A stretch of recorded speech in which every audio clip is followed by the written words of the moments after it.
जय हिंद दोस्तों। इस वीडियो में हम समझेंगे मिश्रित ग्रंथि मिक्सड ग्लैंड क्या चीज़ होता है।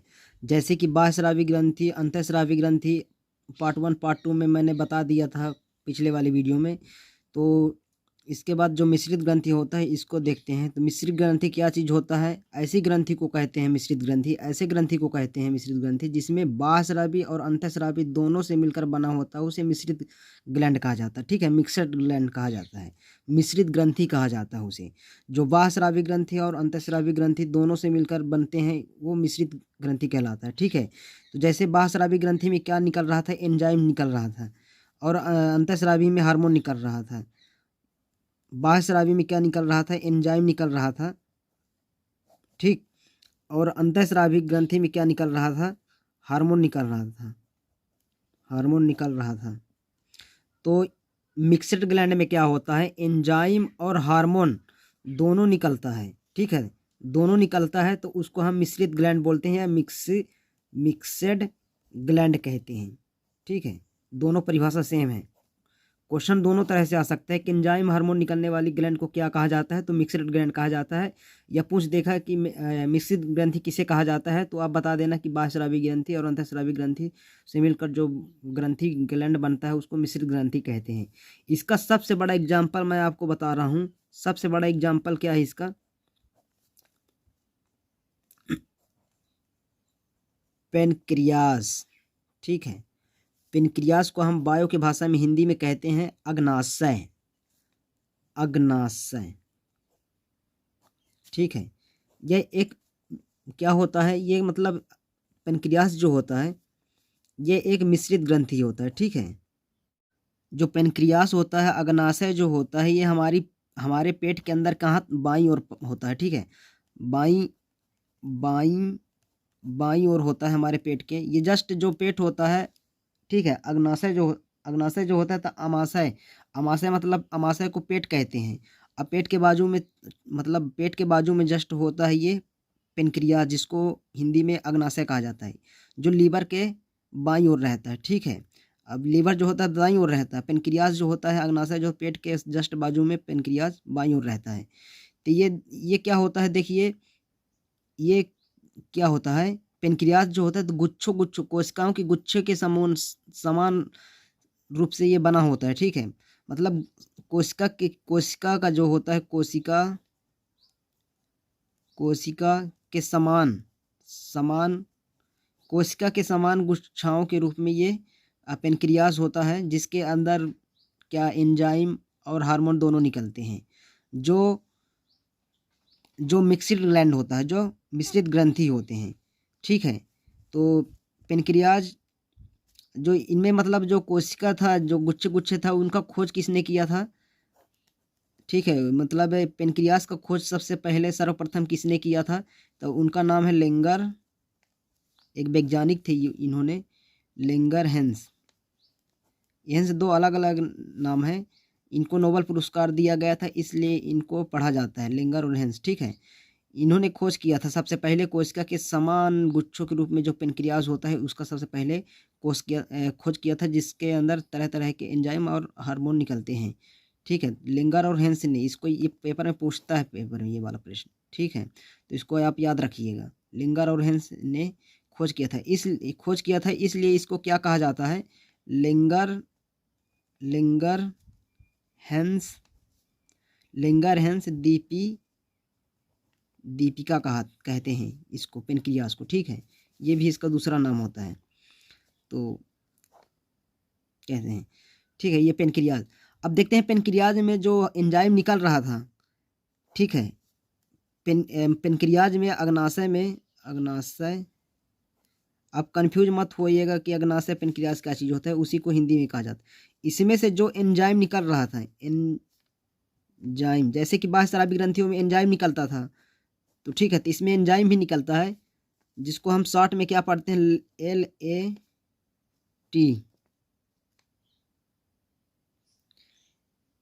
LAT पढ़ते हैं। ठीक है, जो एल का मतलब होता है लाइपेज लाइपेज, और ए का मतलब होता है एमाइलेज। ठीक है, एमाइलेज। और जो टी का मतलब होता है यहाँ पर, टी का जो मतलब होता है ट्रिप्सिन, ट्रिप्सिन, ठीक है। ये 3 एंजाइम निकलते हैं इसमें, ठीक है। पेनक्रियाज में 3 एंजाइम निकलते हैं। जो लाइपेज का काम होता है, ये इसका क्या काम होता है लाइपेज, ये जो वसा होता है, वसा, ठीक है, वसा को वसा यानी चर्बी को ये पचाता है, ठीक है। जो चर्बी बनाता है वसा, फैट, ये वसा को क्या करता है, पचाने का काम करता है लाइपेज। उसके बाद जो ये एमाइलेज जो होता है, ये चोकर स्टार्च जिसे बोला जाता है अंग्रेजी में, चोकर, चोकर को ये पचाता है, ठीक है, ये पचाता है। और ट्रिप्सिन जो होता है तो ये प्रोटीन को पचाता है, प्रोटीन को पचाने का काम करता है। ये होता है हमारा ट्रिप्सिन, ठीक है।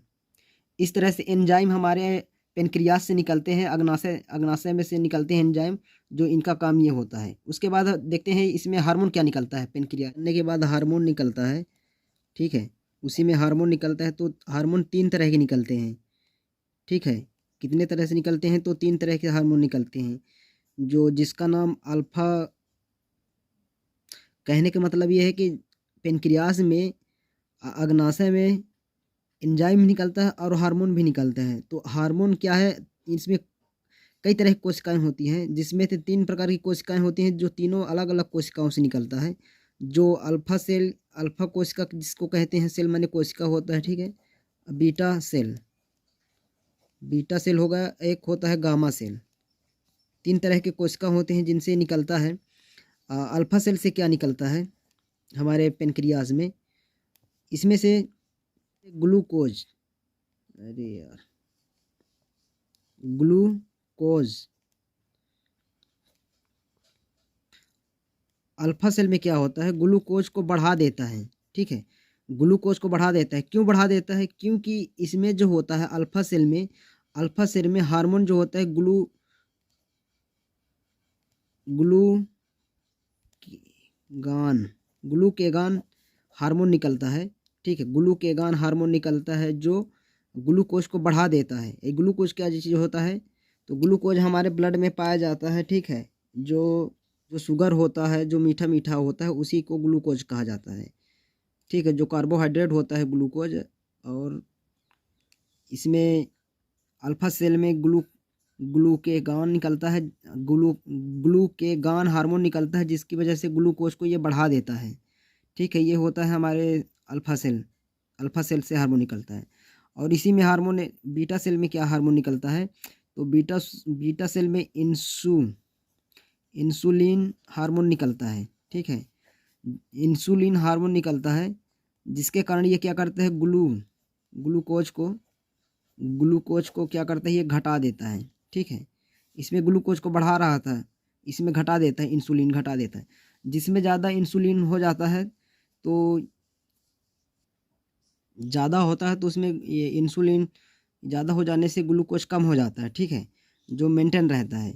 और ये इंसुलिन जो होता है, इसमें जिंक पाया जाता है। इंसुलिन में क्या पाया जाता है, जिंक पाया जाता है, जिंक, ठीक है। जो इंसुलिन जो होता है, जिंक पाया जाता है, प्रोटीन होता है, ठीक है, ये प्रोटीन होता है। और ये पानी में क्या होता है, घुलनशील होता है, जल में, पानी में घुलनशील होता है ये इंसुलिन। इसलिए जिन लोगों में इंसुलिन की कमी हो जाती है, तो उनमें शुगर जैसी बीमारियां होती है, शुगर जैसी बीमारी हो जाती है, ठीक है। शुगर एक ऐसी बीमारी होता है जो एक बार हो जाने के बाद वो दोबारा ठीक नहीं होता, उसको केवल कंट्रोल किया जा सकता है, और ठीक करना तो डॉक्टरों के बस में नहीं होता। तो इसलिए क्या होता है, इंसुलिन को, मतलब अपने इंसुलिन को बढ़ा, मतलब कम मत करिए शरीर के अंदर। इंसुलिन के ज़्यादा होने से शुगर जैसी बीमारियाँ नहीं हो पाती। इसलिए यदि इंसुलिन मतलब अधिक हो रहा है या कम हो रहा है, तो आप चीनी उनी कम खाइए और जिंक को खाइए। जिंक जैसे जो जिंक, जिसमें जिंक पाया जाता है, ऐसे फल फ्रूट को ज़्यादा खाइए, जिसकी वजह से इंसुलिन जो होता है तो बढ़ जाता है, जिसकी वजह से शुगर जैसी बीमारियां नहीं हो पाती। और जिन लोगों को शुगर हो जाता है, उनके लिए एक खास दवा, जैसे क्या होता है, ये आप जामुन, जामुन में जिंक होता है, जिसकी वजह से इसको खाने से शुगर जो होता है कंट्रोल में होता है। यदि जामुन नहीं मिल रहा है, गर्मी के सीज़न में मिलता है, उसके बाद नहीं मिलता, तो क्या करना चाहिए, जामुन का जो गुठली होता है उसको पीस कर उसमें क्या हो मिला देते हैं, ये अपना काला काला नमक डालकर, मस्त मिर्ची उर्ची डाल करके उसका पाउडर का सेवन करिए। उससे क्या होता है, शुगर जो होता है कंट्रोल रहता है। ठीक है ना, अपने शरीर में इंसुलिन को कमी मत होने देना, नहीं तो शुगर जैसी बीमारी हो जाती है। शक्कर वक्कर फिर कम खाइए, मीठा चीज़ मतलब कम खाना चाहिए। ठीक है, जो ब्लड में होता है भाई ये। ठीक है, इस तरह से हार्मोन होता है। उसके बाद जो बीटा सेल गामा सेल होता है, अल्फा बीटा गामा, जो गामा सेल होता है इसमें से एक हार्मोन निकलता है जिसका नाम है सोमेटोस्टेनिन टीन। ठीक है, सोमेटोस्टिन हार्मोन निकलता है, इसमें हार्मोन निकलता है। ये क्या करता है, पचा हुआ जो भोजन हमारे पेट के अंदर होता है, ठीक है, पचा हुआ भोजन को क्या करता है ये, उसको ऊर्जा का निर्माण करता है। पचे हुए भोजन में ऊर्जा का निर्माण करता है, एनर्जी का निर्माण करता है। ठीक है, सोमेटोस्टेटिन हार्मोन जो होता है तो पचे हुए भोजन को स्वांगीकरण करता है। कहने का मतलब ये है स्वांगीकरण, स्वांगीकरण का मतलब होता है ऊर्जा, पचे हुए भोजन को ऊर्जा में बदल देता है। और इसको कहने का मतलब ये है कि देखिए, गामा सेल से जो होता है सेमोटोस्टिन हार्मोन निकलता है, जो ये पचे हुए भोजन को ऊर्जा में बदल देता है, ऊर्जा में बनाता है। ठीक है, पचे हुए भोजन का ऊर्जा बनाता है, और इस बने हुए ऊर्जा को निर्माण करके ये क्या करता है, ऊर्जा का स्वांगीकरण कर देता है, स्वांगीकरण कर देता है। ठीक है, स्वांगीकरण कर देता है, जिसकी वजह से हमारा शरीर जो होता है तो ठीक ठाक रहता है। जिसमें सोमेटोस्टेटिन कम हार्मोन होता है, ये हार्मोन कम हो जाता है, तो कितना भी खाना खाएगा वो, मतलब जब कितना भी खाना खाएगा उसके पेनक्रियाज में सोमेटोस्टिन हार्मोन कम बन रहा है, कम है, तो वो पतला दुबला ही रहेगा, उसको खाना पीना नहीं लगता है, इसी कारण होता है। इसलिए आप सेमेटोस्टेटिन हार्मोन को भी मतलब मेंटेन करे रहिए। ठीक है, जो ऊर्जा को, पचे हुए भोजन को ऊर्जा में स्वांगीकरण कर देता है। तो इस तरह से होता है मिश्रित ग्लैंड। ठीक है, मिश्रित ग्लैंड को समझ में आया होगा। ये जितने भी मतलब मिश्रित ग्लैंड से जो भी क्वेश्चन बनेगा, सभी क्वेश्चन मतलब इसी के अंदर से पूछा जाएगा, इससे ज़्यादा कुछ नहीं है। बस इसको आप थ्योरी के रूप में भी, या आप मान लीजिए कि 10th क्लास में है, 12th क्लास में है, बायो लिए हैं, तो उसमें भी आप अच्छे से ये 6-6 नंबर 4-4 नंबर का क्वेश्चन पूछा जाता है, अच्छे से आसानी से इसको थ्योरी के रूप में लिख सकते हैं।